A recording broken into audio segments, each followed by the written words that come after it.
Hello friends, दोस्तों, my self doctor Tanuj Kumar Soman. I am MYC इन आगरा। आज मैं आपको बताता हूँ ये गुटखा वुटखा के प्रॉब्लम से मतलब कोरोना क्यों बढ़ रहा है। गुटखा और कोरोना का दोनों का लिंक क्या है। अब जो बंदे देखा होगा अपने ऑटो वाले, बाहर वाले, बाइक में चल रहे हैं, वो सब ये सब गुटखा वुटखा खाते हैं। ये करते हैं चलती गाड़ी से एकदम गुटखा निकलता है, थूकते हैं। थूकने से क्या होता है, उनके जो वेपर्स होते हैं, जो एकदम होता है एकदम चीटे सी, वो पूरे टाइम तक रहती है। पीछे वालों को नुकसान होता है उनसे, वो आता है, जो वेपर्स होते हैं जैसे आते हैं उनमें आ जाता है। अब वो इन्फेक्टेड होगा तो फैलेगा नहीं उसमें।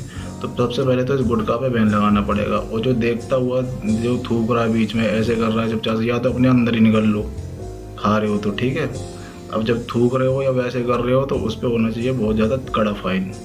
इतना तगड़ा कि हाँ भी चलो ठीक है, मालूम पड़ जाए कि हाँ भी आगे से गुटखा खाने की क्या उसमें सजा होगी।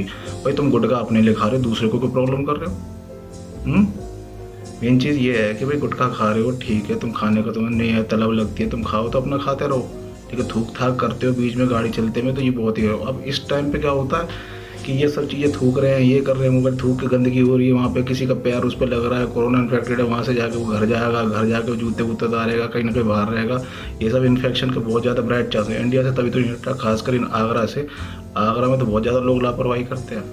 आगरा में कोई मास्क नहीं लगा रहा है, गुटखा खाने का तो चलन ही यहाँ पे बहुत भयंकर है। उसमें जाके ना तो कोई थूक रहा है, ऐसे करके कहीं भी थूक रहा है वहाँ से बीच में जाके। तो इस चीज़ पे तो बैन लगाना ही पड़ेगा। ऊपर से ये जो होते हैं ऑटो वाले, जितने भी होते हैं, जो क्राउडेड स्पेस एकदम, जो अंदर ही अंदर 4 5 6 सवारी उठा के लेके जाते हैं उसमें। ऊपर से वो गुटखा जो ऑटो चला रहा होता है वो भी खा रहा होता है गुटखा, वो थूक रहा होता है बीच में। वो आगे बैठा रखा होता है, वो थूक रहा था, वो पीछे की साइड हो जाता है, ना चाहते भी उनको इन्फेक्शन हुआ।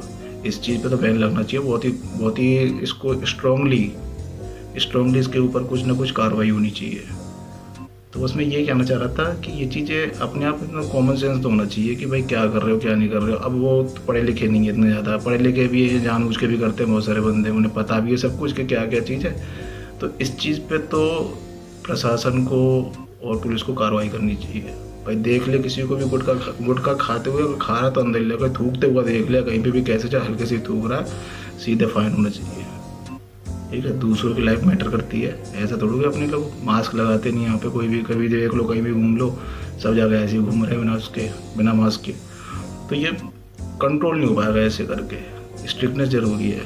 अब इसके अंदर फिर आपका जो लॉकडाउन हुआ है उससे फ़र्क पड़ता है। लॉकडाउन में भीड़ भाड़ कम होती है तो चांसेस कम होते हैं इन्फेक्शन के। अब कोरोना वायरस क्या होता है कि कम से कम अगर हवा के जो इन्फेक्टेड है तो हवा के अंदर 2-3 घंटे तक, जैसे आपने सांस ले लिए, कुछ छोड़ दिया वहाँ पे, तो 2-3 घंटे तक एक्टिव रहता है। उसके अब हवा चल रही है, ये भी एक होता है, हवा चली तो इधर से उधर उड़ता रहता है बीच में, तो वो इन्फेक्शन कर सकता है। बाकी टचिंग वचिंग ये सब चीज़ें, इनसे तो होता ही होता है। तो इन चीज़ों पे आपको ध्यान देना पड़ेगा, हमको नहीं, सबको इस चीज़ को समझना पड़ेगा। इन चीज़ों को अपना कम से कम 6-7-8 महीने आप अपना स्टॉप कर लो, इन चीज़ों को थोड़ा सा कंट्रोल कर लो, सबसे बढ़िया है। बस मुझे यही कहना है। ठीक है, जय हिंद, जय भारत।